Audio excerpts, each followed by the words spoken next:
अस्सलाम वालेकुम स्टूडेंट्स, उम्मीद करता हूँ आप खैरियत से होंगे। आज की इस वीडियो में स्टूडेंट्स हम एक थ्योरम प्रूफ करेंगे जिसकी स्टेटमेंट हमारे पास कुछ ऐसी है कि show that there is no rational P such that P square is equal to. वो कहता है कि शो करें कि हमारे पास ऐसा कोई भी रैशनल नंबर पी नहीं है कि जब हम उसका स्क्वायर लें तो हमारे पास 2 आ जाए। ये हमारे पास रियल एनालिसिस का एक थ्योरम है जिसको हम अब प्रूफ करेंगे स्टूडेंट्स। इसको प्रूव करने के लिए स्टूडेंट्स हम सपोज कर लेते हैं कंट्रेरी बेस पर कि कंट्रेरी अगर हम सपोज करें कि हमारे पास P एक रैशनल नंबर है, Q जो है ये रैशनल नंबर का सिंबल है। उन्होंने कहा कि कोई रैशनल नंबर नहीं है, लेकिन हम कहते हैं कि हमारे पास एक रैशनल नंबर है P। रैशनल नंबर कौन सा होता है जिसे हम रैशनल नंबर की हमारे पास कुछ ऐसी डेफिनेशन है जिसे हम P और Q या M और N की फॉर्म में लिखते हैं। M और N की फॉर्म में लिखते हैं और N कभी भी ज़ीरो की इक्वल नहीं होगा क्योंकि N ज़ीरो हो जाएगा। अगर हम लेट्स सपोज करते हैं N ज़ीरो है तो ये इन्फिनिटी बन जाता है, तो ये आगे हमारे पास सोल्यूशन ही नहीं आता इसका। N कभी भी ज़ीरो की इक्वल नहीं होगा और M और N जो है ये इंटीजर होंगे, कोई ना कोई इंटीजर से बिलोंग करेंगे। And the last thing is that कि M और N का जो ग्रेटेस्ट कॉमन डिवाइज़र होगा वो 1 होगा। GCD जिसे हम कहते हैं वो हमेशा 1 होगा। ये इसकी डेफिनेशन है। तो हमने कहा कि P हमारे पास एक रैशनल नंबर है तो हम P को M और N की फॉर्म में लिख सकते हैं क्योंकि ये रैशनल नंबर की हमारे पास डेफिनेशन है, राइट। अब हमने कहा कि अगर ये रैशनल नंबर है तो M और N जो हैं वो Z से बिलोंग करेंगे। Z हमारे पास इंटीजर हैं और हमने कहा कि N कभी भी ज़ीरो की इक्वल नहीं होगा क्योंकि ये रैशनल नंबर की डेफिनेशन में शामिल है और इनका जो GCD होगा ग्रेटेस्ट कॉमन डिवाइज़र वो हमेशा 1 होगा, राइट। अब स्टूडेंट्स ये जो इक्वेशन है हमारे पास given equation P square is equal to 2, इसमें अगर हम ये P की वैल्यू पुट कर दें ये वाली तो हमारे पास बन जाएगा P की जगह पुट करें तो M और N का स्क्वायर इज इक्वल टू 2, ये बन जाएगा M स्क्वायर और N square is equal to 2। ये N स्क्वायर इधर डिवाइड हो रहा है, इधर आके मल्टीप्लाई हो जाएगा, हमारे पास बन जाएगा M square is equal to 2N square. इसको मैं कह देता हूँ इक्वेशन नंबर 1, राइट।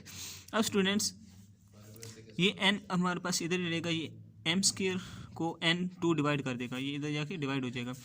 हम कहते हैं कि M स्क्वायर को 2 डिवाइड करता है जब हमारे पास N स्क्वायर कोई इंटीजर है। ये एक डेफिनेशन है डिविजिबिलिटी थ्योरम की। डिविजिबिलिटी थ्योरम में हमने क्या पढ़ा था, इधर मैंने डिविजिबिलिटी थ्योरम की बताई है कि अगर A और B हमारे पास कोई से 2 इंटीजर हों, ये हमारे पास डिविजिबिलिटी थ्योरम की डेफिनेशन है। Divisibility theorem, right. हमारे पास अगर A और B कोई से 2 इंटीजर हैं तो A divides B, A B को डिवाइड करेगा। जैसे हम कहते हैं कि M स्क्वायर को 2 डिवाइड कर रहा है। If there exist C belong to Z, जब कोई C belong to Z exist करेगा, जैसे इधर N square belong to Z exist कर रहा है। अब ये बेसिकली हमारे पास क्या चक्कर है, B is equal to AC। ये देखें हमारे पास बना था, ये देखें ये B is equal to AC, ऐसे कह लें आप, राइट।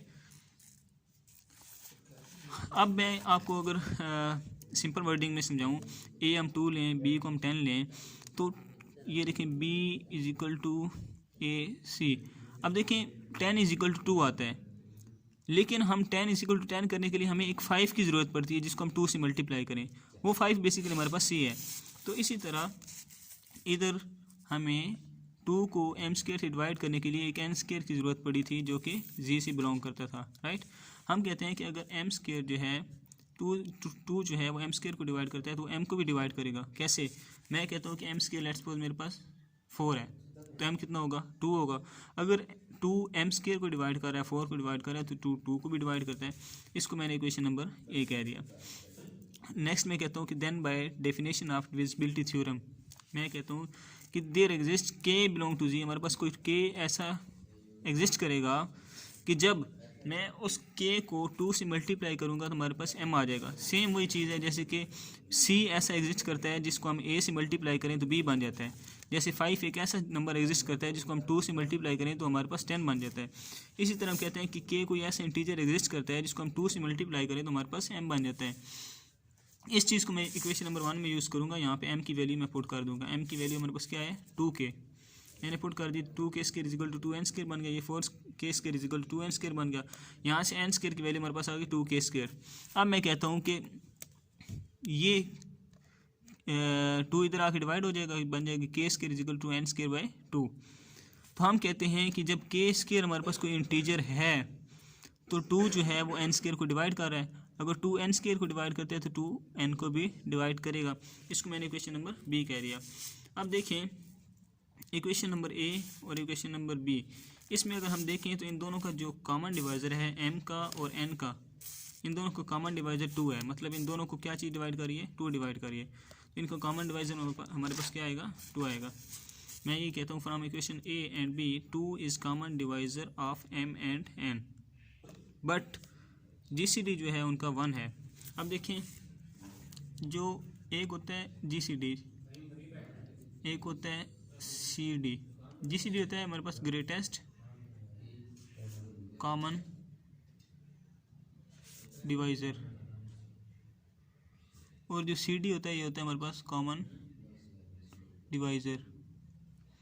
ये एक रूल है कि जो कॉमन डिवाइज़र है वो हमेशा ग्रेटेस्ट कॉमन डिवाइज़र को डिवाइड करता है। हमेशा जब भी हमारे पास ऐसी कोई सिचुएशन बनती है तो GCD को CD हमेशा डिवाइड करता है। जैसे लेट्स सपोज मैं कहता हूँ कि GCD हमारे पास अगर 4 है और CD 2 है, तो ये 2 4 को डिवाइड करता है, तो ये हमारे पास राइट है।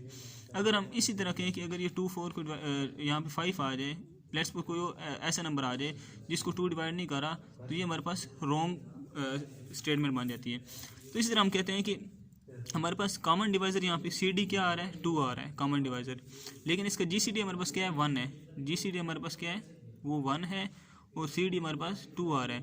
अब देखें, अगर हम GCD को ऊपर रखें और कॉमन डिवाइज़र को नीचे रखें CD को, तो 1 तो 2 को डिवाइड नहीं करता, ये तो रॉन्ग स्टेटमेंट होगी। तो हम कहेंगे which is contradiction to the fact कि 1 2 को डिवाइड नहीं करता, hence prove that there is no rational P such that P square is equal to 2। देखिए, हमने कंट्रेरी बेस पे सपोज किया था, उन्होंने कहा कि कोई रैशनल नंबर P नहीं है, लेकिन हमने कहा जी P रैशनल नंबर है, लेकिन एंड पे जब हमने प्रूव किया तो एंड पे हमारे पास रॉन्ग स्टेटमेंट प्रूफ हुई है। 1 डिवाइड बाई 2 एक रॉन्ग स्टेटमेंट है, मतलब ये चीज़ हमने गलत लेट की थी, ये चीज़ हमने गलत लेट की थी। तो इसका मतलब क्या है कि वाकई कोई भी रैशनल नंबर P ऐसा नहीं है। तो ये हमारा प्रूफ था।